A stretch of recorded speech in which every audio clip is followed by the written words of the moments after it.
بسم اللہ الرحمن الرحیم۔ السلام علیکم ورحمۃ اللہ۔ اسلامک نالج پر مبنی سوال جواب کی ایمان افروز سیریز میں خوش آمدید۔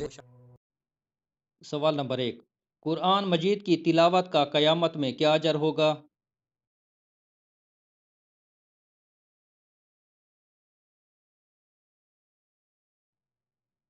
حضرت سیدنا ابو امامہ رضی اللہ تعالی عنہ فرماتے ہیں کہ میں نے رسول اللہ صلی اللہ تعالی علیہ وآلہ وسلم کو فرماتے ہوئے سنا کہ قرآن مجید پڑھا کرو، کیونکہ یہ قیامت کے دن اپنے پڑھنے والوں کی شفاعت کرے گا۔ سوال نمبر 2، دلوں کی صفائی کیسے ہوتی ہے؟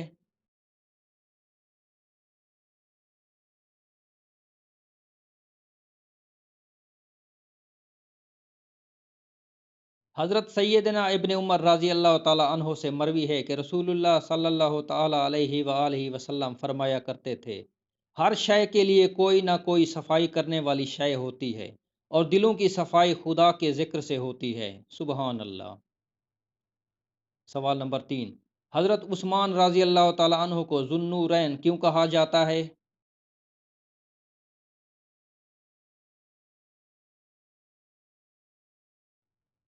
حضرت عثمان رضی اللہ تعالیٰ عنہ کو ذو النورین اس لیے کہتے ہیں کہ آپ رضی اللہ تعالیٰ عنہ کے نکاح میں حضور صلی اللہ علیہ وآلہ وسلم کی دو صاحبزادیاں حضرت رقیہ رضی اللہ تعالیٰ عنہ اور پھر حضرت ام کلثوم رضی اللہ تعالیٰ عنہ آئیں۔ آپ کے سوا دنیا کی تاریخ میں کوئی اور ایسا نہیں جس کے نکاح میں کسی نبی علیہ السلام کی دو صاحبزادیاں آئی ہوں، اس لیے آپ رضی اللہ تعالیٰ عنہ کو ذو النورین کہا جاتا ہے۔ سوال نمبر 4، وہ کون سے صحابی رضی اللہ تعالیٰ عنہ تھے جنہوں نے کوئی نماز پڑھی، نہ روزہ رکھا، نہ زکوٰۃ دی اور نہ حج کیا، لیکن مرنے کے بعد سیدھا جنت میں چلے گئے؟